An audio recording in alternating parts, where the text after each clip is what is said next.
Halo, assalamualaikum warahmatullahi wabarakatuh. Teman-teman, kembali lagi dengan Sela-Sela Bagas. Oke, di video ini teman-teman saya akan bahas bagaimana sih trik mengungguli kompetitor ya. Tujuannya biar apa?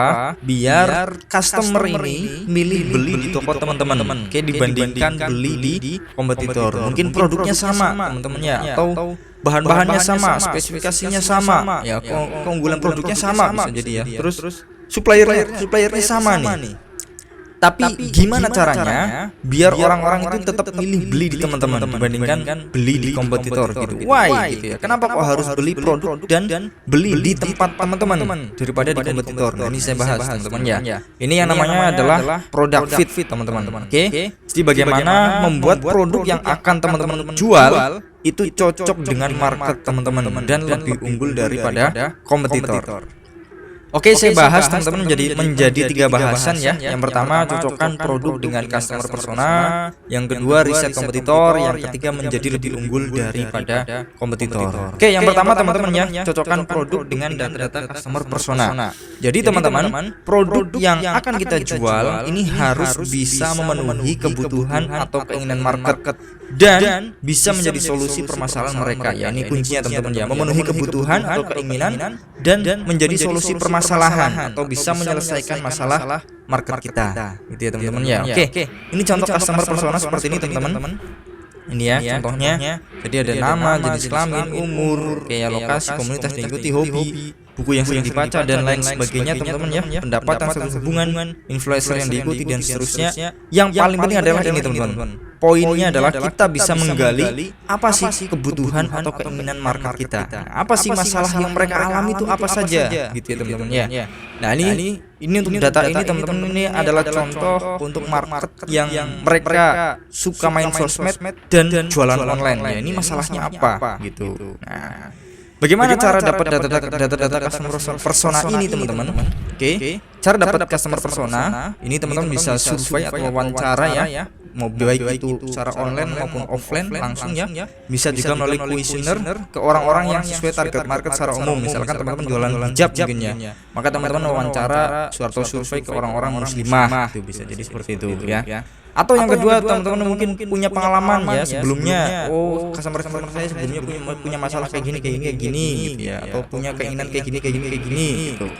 Yang ketiga, bisa jadi teman-teman juga berdasarkan masalah customer yang didapatkan di website atau toko online kompetitor. Teman-teman buka website kompetitor atau toko online kompetitor. Oh, ternyata mereka mencantumkan masalah ini. Biasanya kan di website kan ada masalah teman-teman ya. Apakah Anda mengalami masalah ini? Nah, terus apa gitu. Biasanya itu ada gitu ya.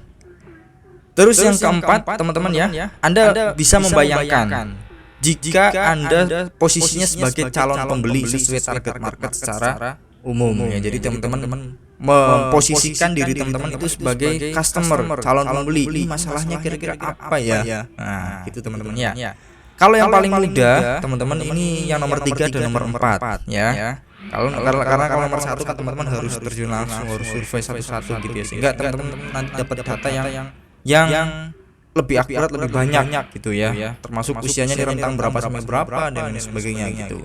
Cuma yang nomor 1 ini kan perlu ekstra perjuangan. Jadi teman-teman bisa melakukan nomor 3 atau nomor 4. Atau teman-teman sebelumnya punya pengalaman, nah ini bisa survei ke customer teman-teman sebelumnya gitu ya. Nah, intinya di sini teman-teman, di dalam customer persona kita lebih ke menggali apa sih yang dibutuhkan oleh market ya kan, dan apa sih masalah yang dialami gitu. Ini contohnya kalau target marketnya adalah orang yang suka main sosmed dan suka jualan online gitu ya. Ini ingin belajar cara iklan yang benar gitu ya, kebutuhannya atau keinginannya. Ingin mengembangkan bisnis dengan Facebook Ads ini contohnya. Masalah yang dialami, tidak punya mentor, bingung urutan belajarnya ya, tidak ada tempat bertanya, tidak tahu langkah beriklan yang benar, takut boncos, pernah ikut course tapi cuma kulitnya, harga kelas online mahal dan lain sebagainya. Ini contohnya teman-teman. Oke, contoh juga teman-teman ya. Ini saya jelaskan berdasarkan produk yang lain. Oke, contohnya adalah ini produknya adalah produk marketnya market kaos gitu ya. Market orang-orang yang biasa itu suka pakai kaos gitu ya, kaos polos ya, kaos apa gitu. Nah, ini contoh data-data customer persona teman-teman ya. Jadi kita dapat data apa kebutuhan dan keinginan mereka dan apa sih masalah yang dialami gitu. Contoh kebutuhan dan keinginan kayak gini. ingin kaos yang bahannya lembut, adem, nyaman dipakai gitu ya. Ingin kaos yang mudah menyerap keringat dan gak gampang bau karena keringat ya kan kebutuhan-kebutuhan ya. Ingin gitu ya. Ingin kaos yang bisa tahan lama. Nah, ingin kaos yang warnanya gak gampang pudar dan jahitannya kuat gitu. Masalah yang dialami apa? Kaos gampang cepat bau karena keringat. Nah, jahitannya gak rapi, ya, gampang sobek, bahan panas, bahan kasar, gak mudah nyerap keringat. Nah, ini. Warna gampang pudar, bahan gampang susut. Nah, jadi teman-teman, produk yang nantinya akan dijual gitu ya, sekali lagi harus bisa memenuhi kebutuhan atau keinginan market. Nah, dan menyelesaikan masalah market. Oke. Ketika produk kita bisa memenuhi kebutuhan atau keinginan market dan bisa menyelesaikan masalah mereka, insya Allah teman-teman ya, penjualan teman-teman ini bakal lebih tinggi gitu daripada yang lain gitu. Ini belum selesai teman-teman ya, nanti ada cara lebih detailnya lagi bagaimana mengungguli kompetitor gitu. Oke. Nah, dari data-data customer persona ini teman-teman masukkan nih ke produk yang akan teman-teman jual. Oke. Teman-teman tambahkan fitur-fiturnya atau benefit-benefitnya gitu ya kalau beli produk teman-teman. Nah, oke, mungkin teman-teman yang pertama ya. Oke. Produk teman-teman untuk kaos ini pakai bahan 100 cotton combat. Nah, premium biar bacanya gimana ya? Combat. Nah, intinya gitu ya teman-teman ya. Combat premium biar bahan lembut, oke, dingin, nyaman dan mudah menyerap keringat. Nah, pakai bahan cotton combat premium ini 100% cotton combat premium ini bisa memenuhi kebutuhan mereka yang ini ya. Mereka ingin kaos yang bahan lembut, adem dan nyaman dipakai gitu ya. Kemudian kaos yang mudah menyerap keringat gitu ya. Terus bisa menyelesaikan masalah mereka. Masalah yang mana? Nih contohnya. Gampang masalah mereka yang bahannya panas, bahannya kasar, ya kan? Terus bahannya gampang susut. Nah, ini solusinya adalah pakai cotton combat gitu. 100% cotton combat premium. Terus lagi di produk teman-teman ya. Selanjutnya teman-teman ya, teman-teman bisa bikin produk yang jahitannya rapi, standar ekspor gitu ya. Nah, ini kan memenuhi kebutuhan mereka yang menyelesaikan masalah mereka yang jahitannya gak rapi gitu ya teman-teman ya. Terus apa lagi? Nah, teman-teman perhatikan kualitas jahitan biar gak gampang putus gitu ya, biar gak gampang putus. Nah, ini kan menyelesaikan masalah mereka yang gampang sobek gitu ya atau lain sebagainya gitu ya. Bahan gampang susut mungkin. Oh, kalau bahan ini tadi ya 100% cotton combat itu. Terus apa lagi? Harus ada proses quality control biar dipastikan produk dalam keadaan rapi, baik dan tanpa cacat gitu ya. Nah, ini kan menyelesaikan masalah mereka yang jahitannya nggak rapi gitu ya. Terus lain sebagainya, termasuk juga jahitannya biar nggak gampang putus ya kan. Ini kan juga untuk memenuhi kebutuhan mereka yang ini ya, jahitannya pengen yang kuat ya, pengen kaosnya tahan lama gitu ya teman-teman ya.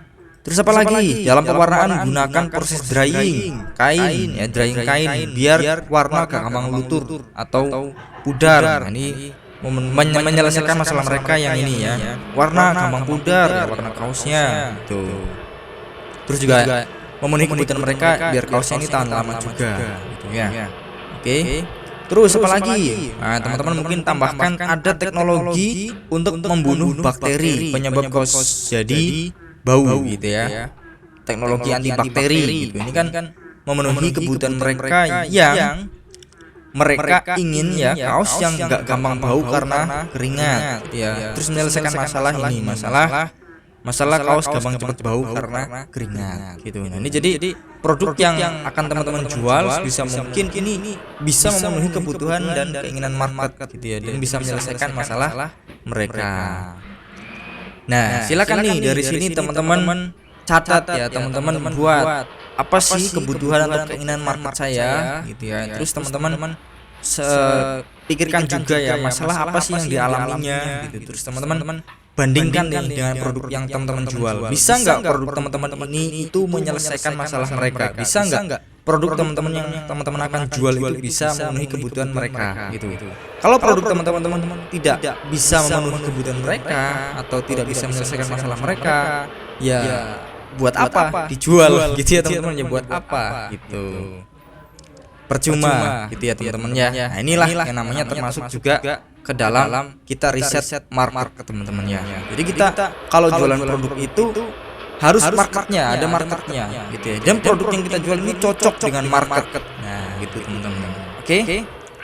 Ketika produk teman-teman ini sudah cocok dengan market ya, fit gitu ya, antara produk dengan market itu fit cocok teman-teman. Insyaallah penjualannya bakal laris teman-teman.